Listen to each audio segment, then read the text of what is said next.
देखो हमने last class में पढ़ा था Gauss theorem. What was the Gauss theorem?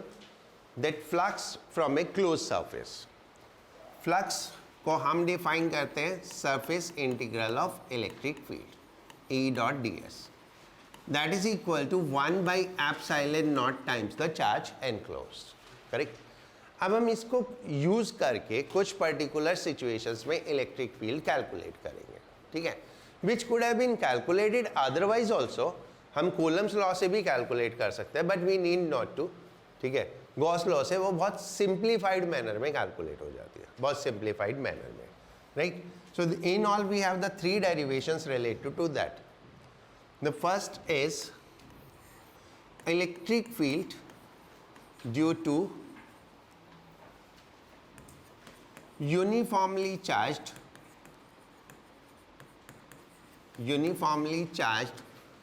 thin spherical shell. Right. That is the derivation in syllabus. Okay, but जो thin spherical shell के लिए होगा वही spherical conductor के लिए भी होगा, और conducting sphere. Can you tell me what is the similarity between the two? Or conducting sphere?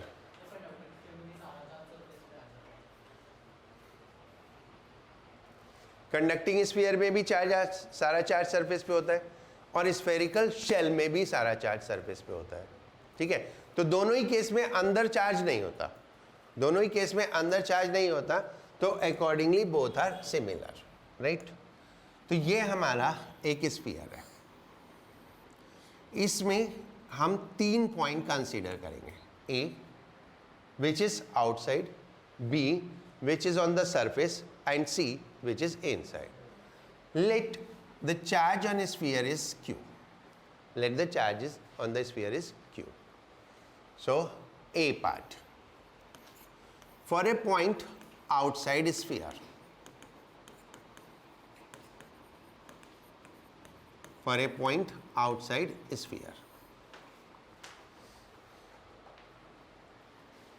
Correct. बनाओ एक बार. राइट. ये एक पॉइंट मान लेते हैं, डिस्टेंस r, आउटसाइड पॉइंट, और स्फीयर का radius capital R. Now what we need to do, we need to choose a spherical Gaussian surface. एक गॉसियन सरफेस चूज करनी है. Which will be best? Sphere.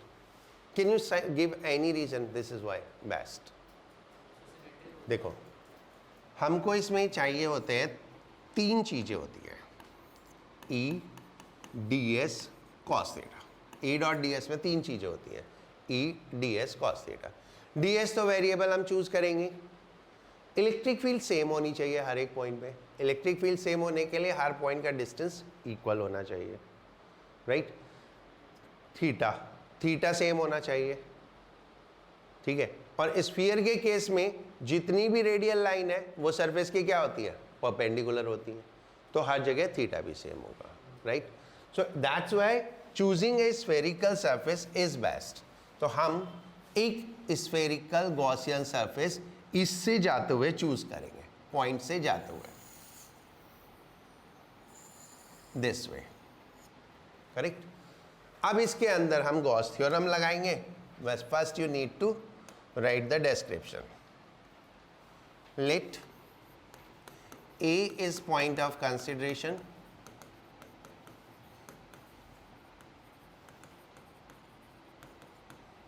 from center of sphere, right, at distance r.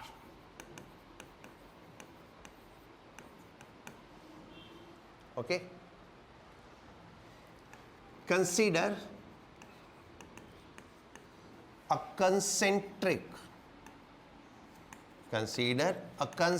Concentric means same center. Consider a concentric spherical surface of radius r passing through P, passing through A, जो भी हमने point लिया था उससे पास होते हुए. Okay, now by Gauss theorem, बोलो, सिंपल सिंपल सा है.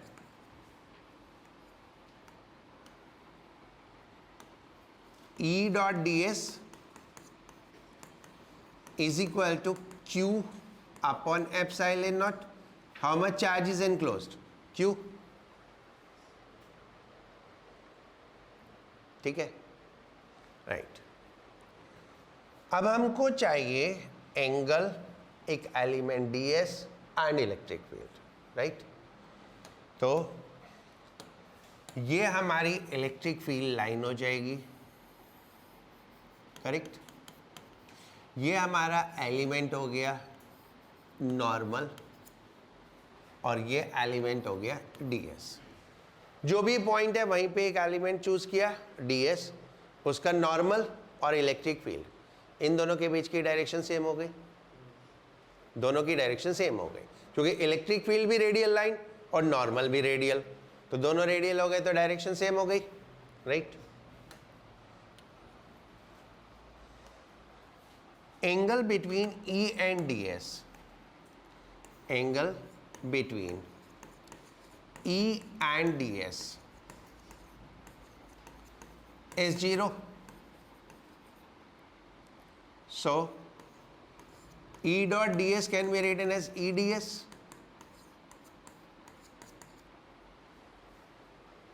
Okay.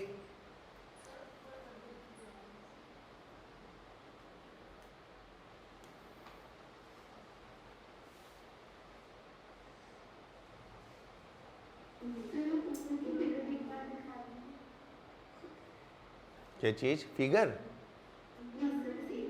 अभी बता, अभी कर देता हूँ, एक मिनट ये कंप्लीट कर देता हूँ फिर नोट कर लेना.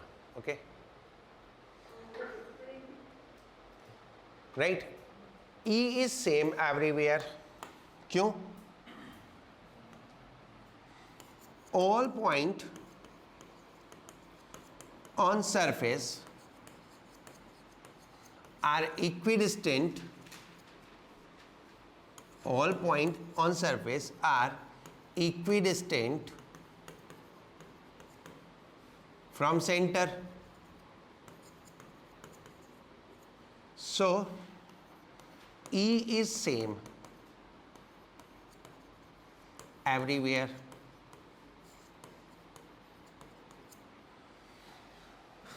Right? When we say the integration of ds, when we say the integration of ds means over the complete surface, so what will be the integration of ds?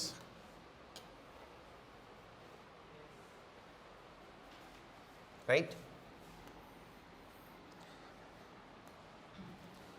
So E constant हो गया, integration of ds is equal to Q upon epsilon naught, and sphere का total surface area 4 pi r square, that is 4 pi r square is equal to Q upon epsilon not.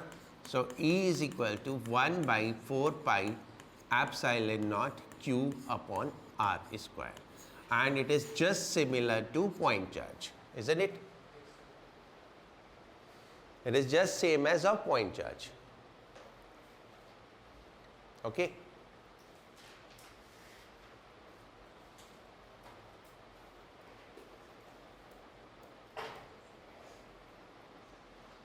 वेदांत, तूने उसके साथ seat exchange कर ली.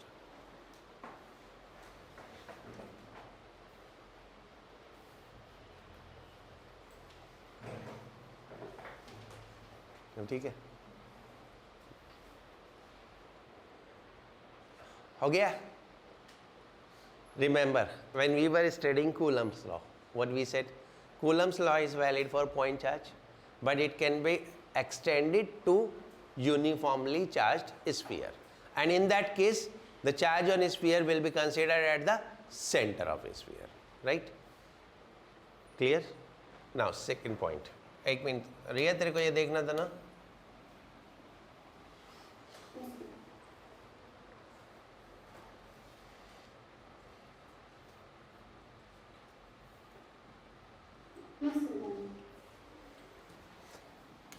Now, second, at a point on surface,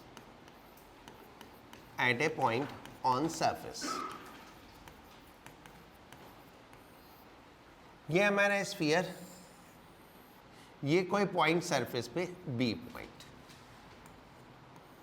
sphere का radius capital R, charge on sphere is capital Q. अब क्या करेंगे, एक Gaussian surface choose करेंगे जस्ट अबव द सरफेस, यानी सरफेस को टच करती हुई, सो दैट सरफेस उसके अंदर आ जाए, right? Consider a Gaussian concentric spherical surface just above surface.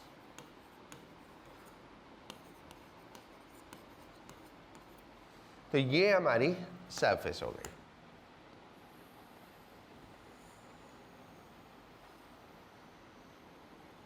Just above surface. इसमें ये हमारा एलिमेंट हो गया नॉर्मल, ये ds, और ये हमारी इलेक्ट्रिक फील्ड हो गई। Again the angle between electric field and normal is same, that is 0। And now you know it's very simple. अभी तो कर लोगे ना, क्या करना है? by Gauss theorem,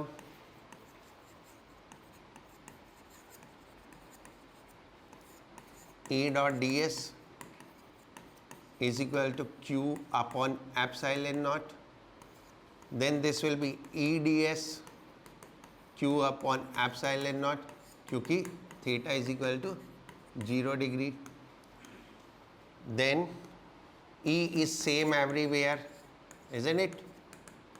q upon epsilon naught, and this integration is 4 pi r square q upon epsilon naught। बिल्कुल same जो अभी किया वही है ना, इसलिए मैं फटाफट कर दे रहा हूँ। Okay, then E is equal to 1 by 4 pi epsilon naught q by r square।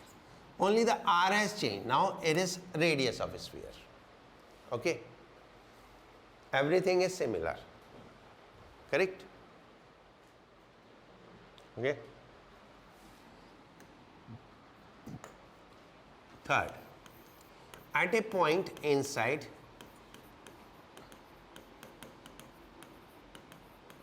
shell,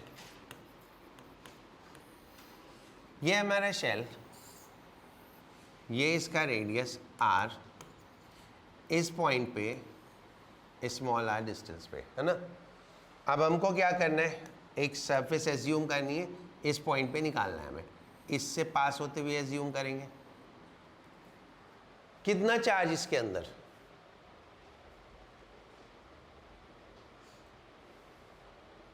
इसके अंदर कितना चार्ज आएगा? सारा चार्ज तो बाहर सरफेस पे है, इसके अंदर तो चार्ज है ही नहीं, तो charge enclosed is 0, right? And I am not writing the पूरा description. Okay, charge enclosed, P S कहाँ से आ गया, राइट? वो आर था, capital R. Charge enclosed inside surface is 0 because whole charge is on surface of a sphere। और ये हम कौन से उसकी बात कर रहे हैं? enclosed inside Gaussian surface, है ना? So E dot ds is equal to 0 और E is equal to 0. So inside electric field will be 0. Right? तो बाहर वाले और सरफेस वाले के लिए it act as a point charge. कोई एक्स्ट्रा फॉर्मूला याद रखने की जरूरत नहीं है. सरफेस के बाहर कोई पॉइंट है या सरफेस पे कोई पॉइंट है, then it act as point charge. Right? और अंदर वाले पॉइंट के लिए 0. ओके, याद रहेगा ना? राइट. एक डेरिवेशन और छोटा सा. Okay,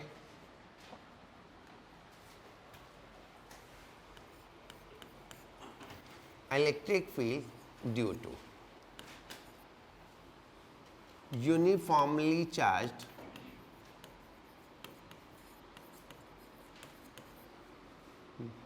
long wire. It is long means very long. Okay, infinitely long भी कह सकते हैं. ये हमारा long charged wire है. करेक्ट?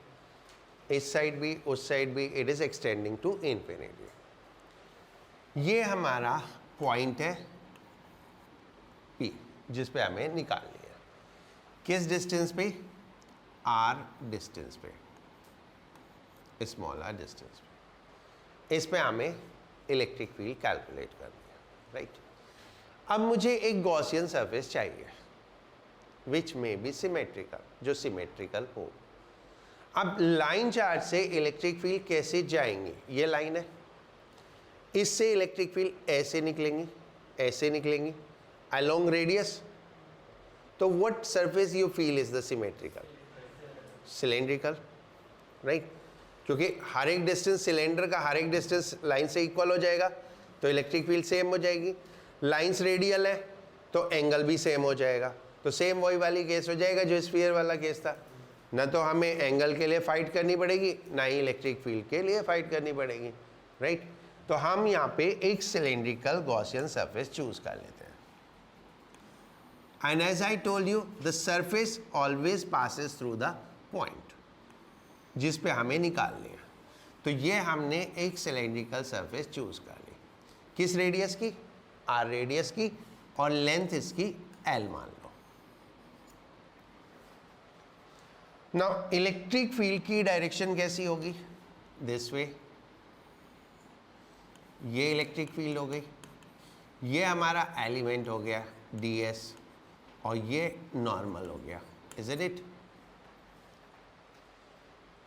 ठीक है. बट इसमें एक कॉम्प्लिकेशन है. यहां पे ये इलेक्ट्रिक फील्ड की डायरेक्शन और ये नॉर्मल, ये एलिमेंट तो ये नॉर्मल, लेकिन कोई फर्क नहीं पड़ता क्योंकि ये तो परपेंडिकुलर हो गया, और परपेंडिकुलर में 0 हो जाता है. सिर्फ कर्व सरफेस की हमें जरूरत पड़ेगी, बाकी की जरूरत ही नहीं पड़ेगी. राइट? फिगर समझ में आ गई? Right.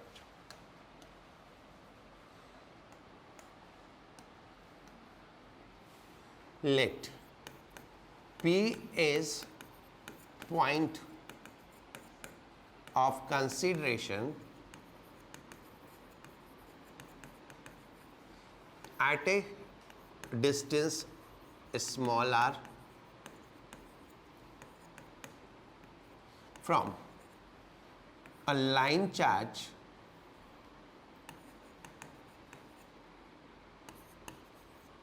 having linear charge density. Linear charge density होती है चार्ज पर यूनिट लेंथ, लैम्डा कूलम पर मीटर. यानी पर यूनिट लेंथ में लैम्डा चार्ज है, क्योंकि इट इज इनफाइनाइटली लॉन्ग, तो हम पर यूनिट लेंथ के लिए काम कर रहे हैं. ओके, तो लैम्डा कूलम पर metre. Now next we need to choose a Gaussian surface.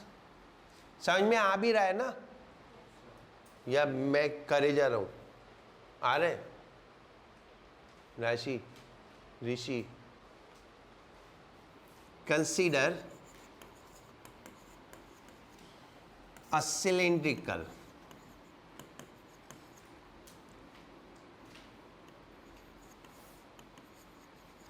Coaxial, coaxial मतलब सेम एक्सिस पे, coaxial as of line charge है, passing through P as shown, right? Then charge enclosed कितना हुआ,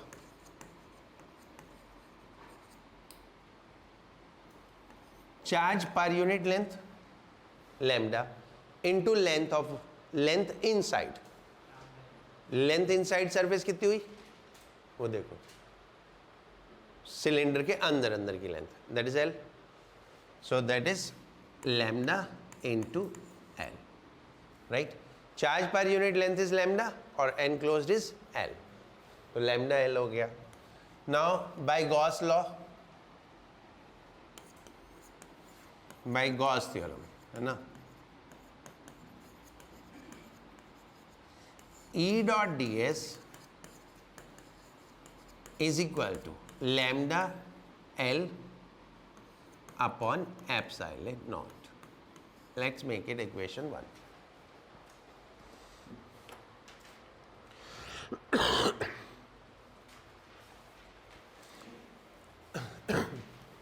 इतना ठीक है?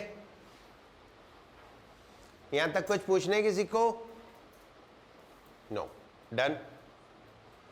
अब हम क्या करेंगे, क्योंकि हमारे पास दो डिफरेंट सरफेस हो जाती है, एक कर्व्ड सरफेस और एक फ्लैट सरफेस, राइट? तो इसको हम क्लोज सरफेस को दो पार्ट में डिवाइड कर देते हैं, दो नहीं तीन पार्ट में. तीन पार्ट कौन कौन से? एक कर्व्ड और दो एंड्स, ठीक है? So cylindrical surface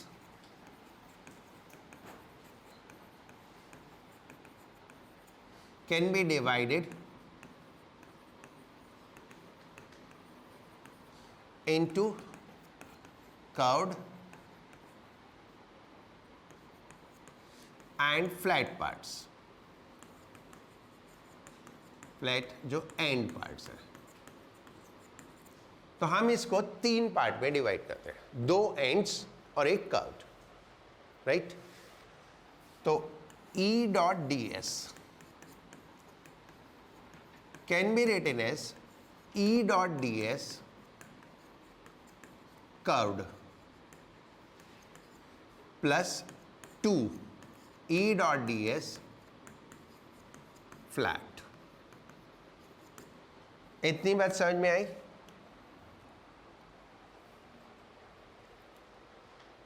right? Curved surface पे angle between E and D S कितना है? 0. और फ्लैट सरफेस पे angle between E and D S 90. ठीक है, तो cos 90 0 and cos 0 1.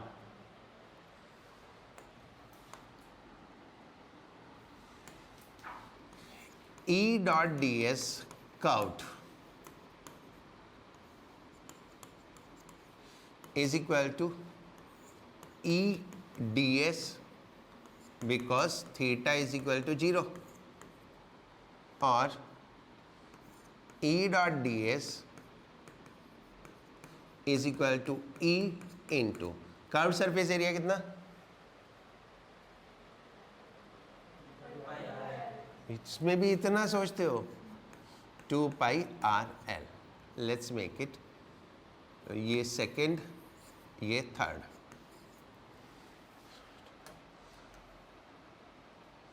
Then E dot ds flat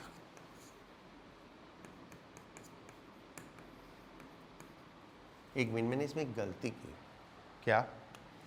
ये कर्व सर्कल नहीं आएगा. क्यों? क्योंकि हम इसको दो पार्ट में डिवाइड कर चुके. Now it is not closed. जब हमने एक सरफेस को तीन पार्ट में डिवाइड कर दिया तो it is not closed. Okay, right? So E dot D s flat है ना, फ्लैट इज इक्वल टू 0. क्यों? Theta is equal to 90 degree. That is equation 4th, right? That is equation 4th. अब ये 1 2 3 4 को combine कर लो. From 1 2 3 4 इन सब का result use कर लो. देखो इसको और इसको यहां रखा तो क्या आएगा? ये तो 0 हो गया. How much is left? E into 2 pi r L. तो ये किसके बराबर हो गया? E into 2 pi r L. E into 2 pi r L is equal to lambda L upon epsilon naught. L L cancel हो गया. Then E is equal to 1 by 4 pi epsilon naught 2 lambda by r. It is general custom होता है कि हम 1 by 4 pi epsilon naught करके लिखे. Otherwise never mind, you can write E is equal to lambda upon 2 pi epsilon naught r. You can write this way also, that doesn't matter. एक होता है customary, एक होता है मैंडेटरी. कस्टमरी मीन्स ऐसा अच्छा लगता है, मैंडेटरी मीन्स नहीं ऐसा करना ही है, तो इस तरह से अच्छा लगता है. अभी इसमें किसी को कुछ पूछना है?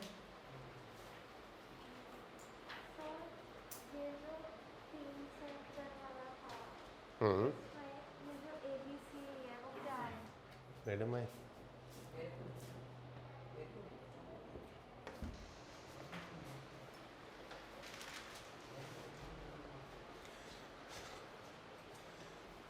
that is electric field due to sheet of charge. Electric field due to sheet of charge. एक sheet of charge. What is a sheet of charge? अगर सपोज मेरे पास ये एक मेटेलिक बॉडी है और मैं इसको कुछ भी चार्ज दूं, से Q, तो ये चार्ज इधर भी आ जाएगा और इधर भी आ जाएगा, right? So this is called two sheet of charge. How many sheet of charge? 2. एक ये वाली और एक ये वाली, ठीक है, right? So that is what, this is not a metal plate और a metallic body, it is a sheet of charge. Okay, अगर मेरे पास एक मेटल प्लेट है तो ऑब्वियसली उसके दोनों तरफ चार्ज होगा and that will be counted as 2 sheets. वो 2 शीट्स होंगे, करेक्ट? ये बात समझ में आई? ठीक है. सो सिर्फ एक ये शीट, एंड वो भी हम जो बात कर रहे हैं, we are talking about large यानी इनफाइनाइट शीट ऑफ चार्ज. ठीक है, बहुत बड़ी sheet of charge. It is something like that. अब बड़ा क्या होता है? कंपैरिजन में होता है, ठीक है. मान लो ये एक शीट ऑफ चार्ज है, this will be called as a large sheet of charge अगर मुझे इससे थोड़ा सा दूरी पे निकालना हो, राइट? लाइक अगर डिस्टेंस इससे बहुत कम है तो this will become large. Obviously अगर डिस्टेंस बहुत ज़्यादा है then it can not be called as large. Like if this wall is completely sheet of charge और मैं यहाँ पे कहीं पे निकालूँ, so then it's okay, it can be called as long sheet of charge, right? तो हमारा जो ये पर्पस है that is long sheet of charge और we say infinite sheet of charge, correct? So this is our sheet of charge. It is, ये जब हम ऐसे स्ट्रेट लाइन नहीं बनाते तो that means it is extended in this direction, सब तरफ एक्सटेंडेड है, राइट? हम स्ट्रेट लाइन नहीं बनाते, ऐसे बनाते तो इट मीन्स एक्सटेंडेड है. इसके ऊपर चार्ज है प्लस सिग्मा कूलम पर मीटर स्क्वायर, यानी that is what charge density है, सिग्मा कूलम पर मीटर स्क्वायर. ये कोई पॉइंट है P जिस पे मुझे इलेक्ट्रिक फील्ड कैलकुलेट करनी है. अब ये शीट ऑफ चार्ज है तो इलेक्ट्रिक फील्ड की डायरेक्शन कैसे होगी? अगर ये शीट है तो इलेक्ट्रिक फील्ड इसके नॉर्मल होगी, राइट? इस तरह से परपेंडिकुलर होगी आउटवर्ड जाते हुए. और इस साइड कैसे होगी? इस साइड उधर जाते हुए होगी, इस साइड इस तरफ. तो दोनों तरफ इलेक्ट्रिक फील्ड की डायरेक्शन कुछ ऐसी होगी. अगर मैं कहीं पे भी ड्रॉ करूं, it will be something like this, ऐसे. और इधर ड्रॉ करूं तो it will be like this, this way. दोनों तरफ ऐसे है, ठीक है? अब ये पूरी शीट पे चार्ज है. Now I need a Gaussian surface. अब गॉसियन सरफेस पूरी शीट तो एनक्लोज करेगी नहीं, रिमेंबर लाइन चार्ज में हमने क्या किया था, ये हमारा लाइन चार्ज था, हमने इसका एक छोटा सा पार्ट गॉसियन सरफेस में ले लिया था, इज़न्ट इट? एक छोटा सा पार्ट गॉसियन सरफेस में ले लिया था। तो ऐसे ही हम इस शीट का एक छोटा सा पार्ट गॉसियन सरफेस में ले लेते हैं, and it is good to choose the cylindrical surface. तो एक सिलेंड्रिकल सरफेस चूज करते हैं which is passing through this point, right, this way,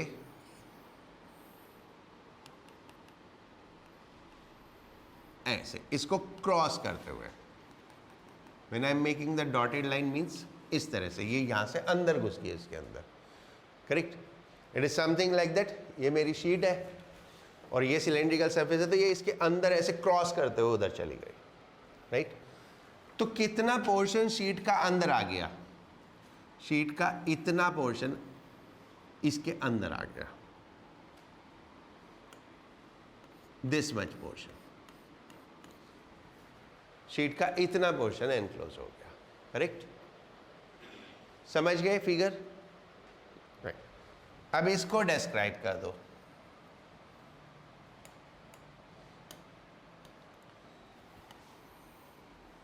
Let P is point of consideration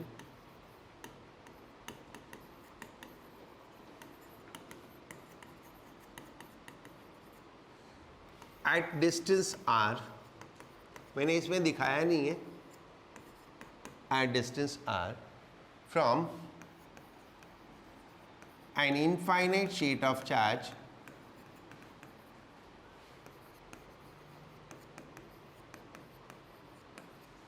with charge density, with surface charge density, क्योंकि sheet है तो surface ही होगी, with surface charge density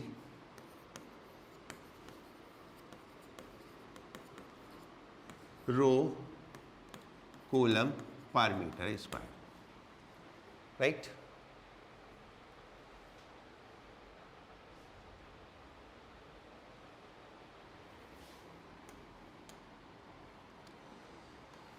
अब हमें एक गॉसियन सरफेस चूज करनी है। Consider a cylindrical Gaussian surface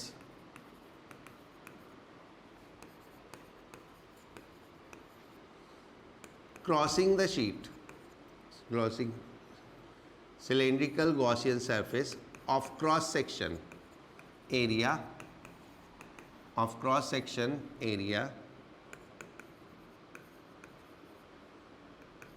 A crossing the sheet as shown.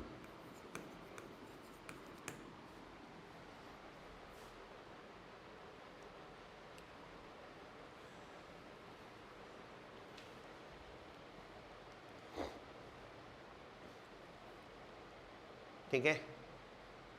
You remember जब हम लाइन चार्ज के लिए कर रहे थे तो सिलेंड्रिकल सरफेस को हमने 3 पार्ट में डिवाइड किया था। कौन कौन से? एक कर्व्ड और 2 फ्लैट, एक कर्व्ड पार्ट और 2 एंड्स, उसमें डिवाइड किया था। तो इसमें भी क्योंकि सिलेंड्रिकल सरफेस है तो 3 पार्ट में होंगे, तो इसमें भी हम 3 पार्ट में डिवाइड करेंगे। अगर मैं यहाँ पे देखूँ तो ये मेरा ds है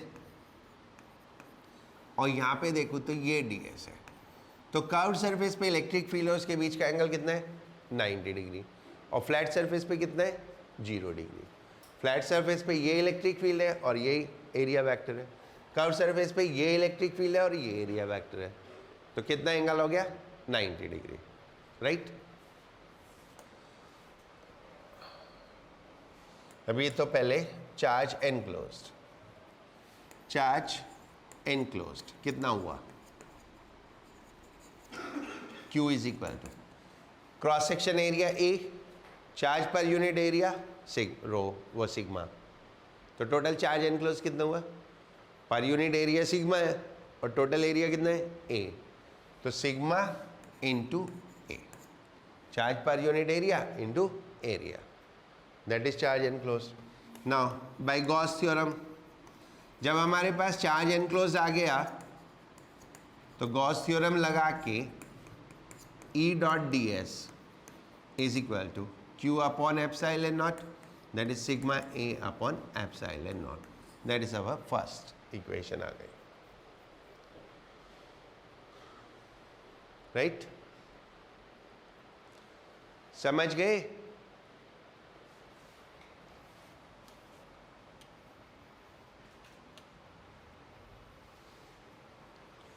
Now, cylindrical surface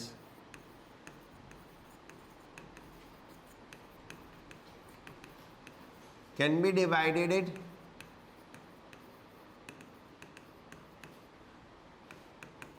curved and flat part. So, E dot ds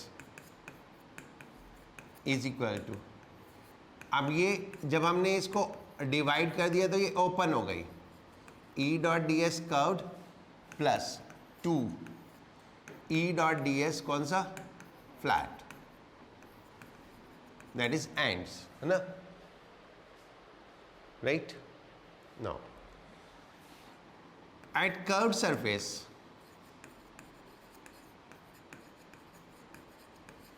angle between E and ds, E and ds is 90 degree. 90 degree हो गया तो फ्लक्स कितना हो गया? 0. So E dot D s curved is equal to 0.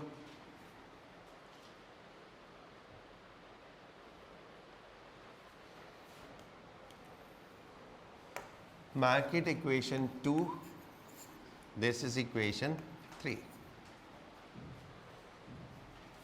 At flat surface, angle between E and ds कितना हुआ? Angle between E and ds is 0 degree. So E dot ds is equal to EDS is equal to EA, क्योंकि area कितना है? A.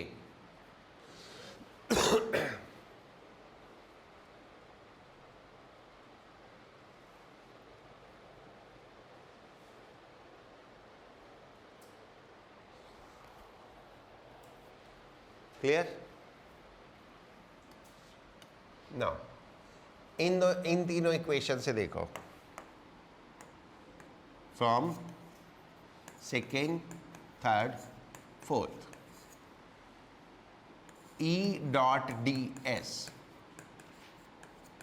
Is equal to curved is 0 plus 2 E A, या E dot D s is equal to 2 E A. That is fifth.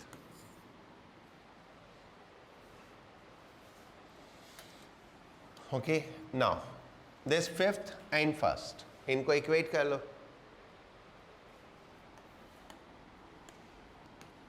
From 5 and 1 क्या हुआ? Sigma 2EA is equal to sigma A upon epsilon naught. A cancel हो गया. Then E is equal to sigma upon 2 epsilon naught. That is what electric field due to sheet of charge.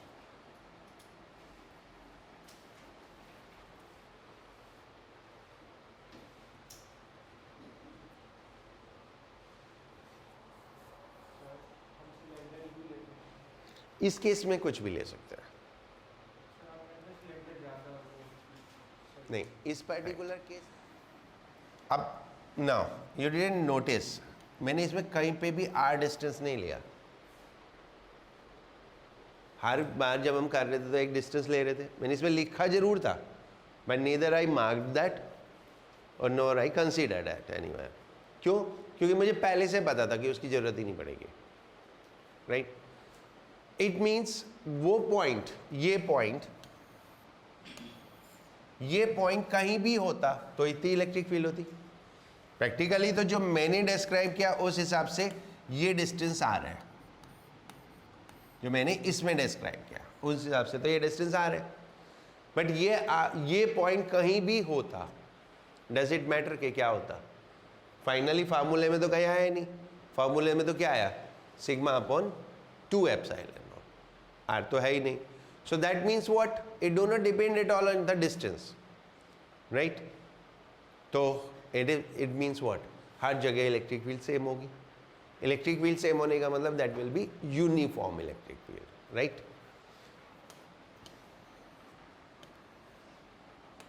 As, इसको note करके लिख लो, है ना, as E is independent of position of point, distance कर लो, independent of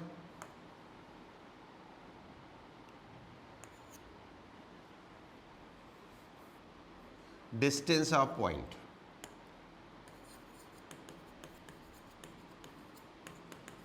from sheet. So electric field is uniform, means it is producing uniform electric field.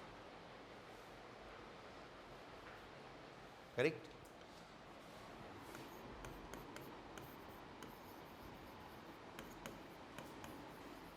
Metal sheet या metal plate. What is the difference between metal sheet and a metal plate? वो sorry, sheet of charge and metal sheet. Sheet of charge में एक sheet होती है और metal plate में दो sheet होती है. So it will be something like this. ऐसे होगी, ये प्लस सिग्मा और ये भी प्लस सिग्मा, इस साइड भी चार्ज है और उस साइड भी चार्ज होगा. If I consider a point A, ठीक है, क्योंकि मेटल शीट है तो यूनिफॉर्मली डिस्ट्रीब्यूट होगा, सेम रहेगा. अगर मैं यहाँ पे कंसीडर करूँ, if I take this first sheet and if I take this second sheet, ठीक है, तो it is something like that. एक पॉजिटिव शीट यहाँ प्लेस्ड है, ये पॉइंट ए है, और एक पॉजिटिव शीट यहाँ प्लेस्ड है.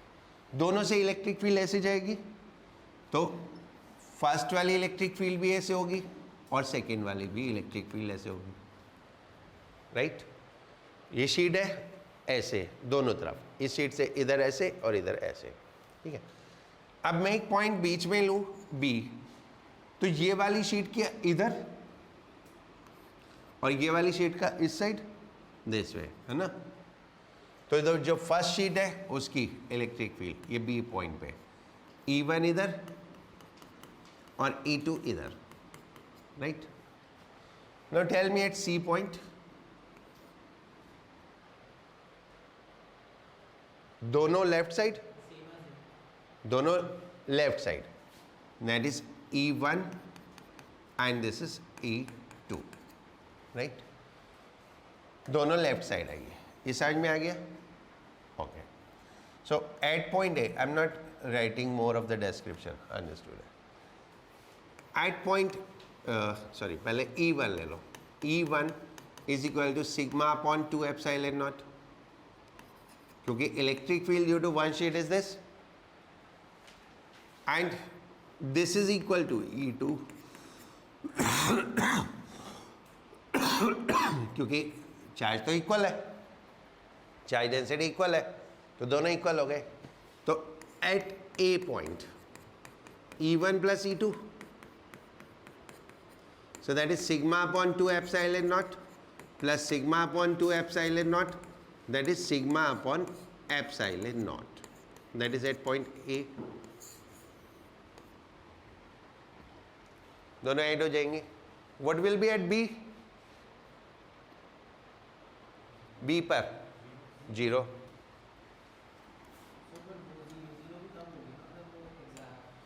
हाँ नहीं, अगर मेटल शीट है तो इक्वल ही होती है.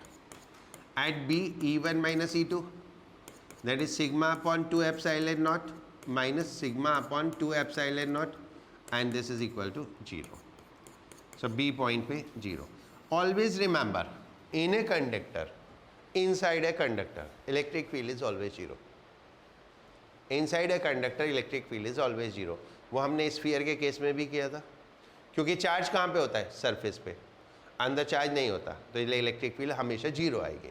आप किसी भी केस में ले लो, A to Z, electric field 0 होती है इनसाइड, और सरफेस पे इलेक्ट्रिक फील्ड लाइंस हमेशा परपेंडिकुलर होती हैं. राइट, हमेशा फील्ड लाइंस उसके परपेंडिकुलर होंगी. Correct.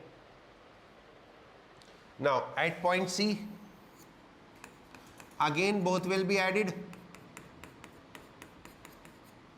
So this is sigma upon 2 epsilon naught plus sigma upon 2 epsilon naught. So this will be sigma upon epsilon naught.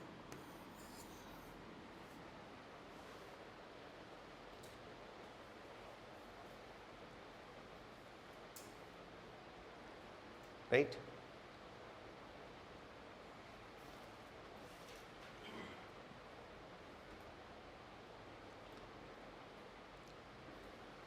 Conductor के लिए 2-3 points मैं लिख दे रहा हूँ, that will help you to solve the questions.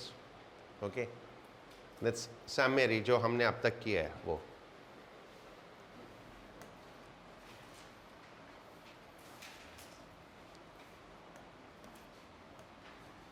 For conducting body,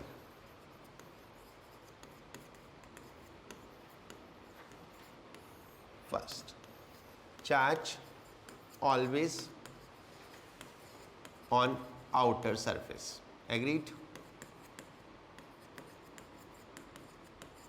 Charge always on outer surface. हमेशा हमेशा outer surface पे होगा, whatsoever the case may be. Second, E inside equals 0. Electric field inside हमेशा 0 होगी. Okay. Third, field lines, and this is what we are talking about for conductor. Field lines are always normal to surface, यानी perpendicular to surface.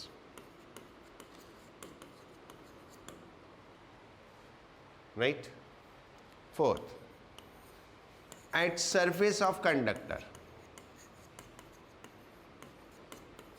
whatsoever the shape, size may be, doesn't matter.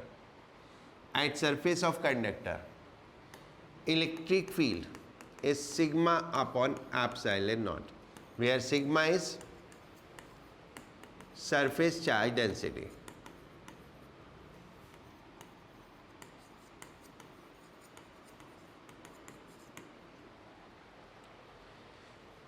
Right? किसी भी type का conductor हो, doesn't matter. Surface charge density अगर मालूम है तो electric field readily available है. कितना? Sigma upon epsilon naught. Then one more, fifth, surface charge density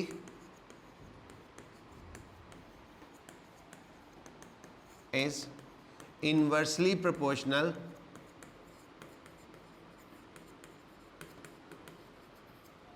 to radius of curvature of surface.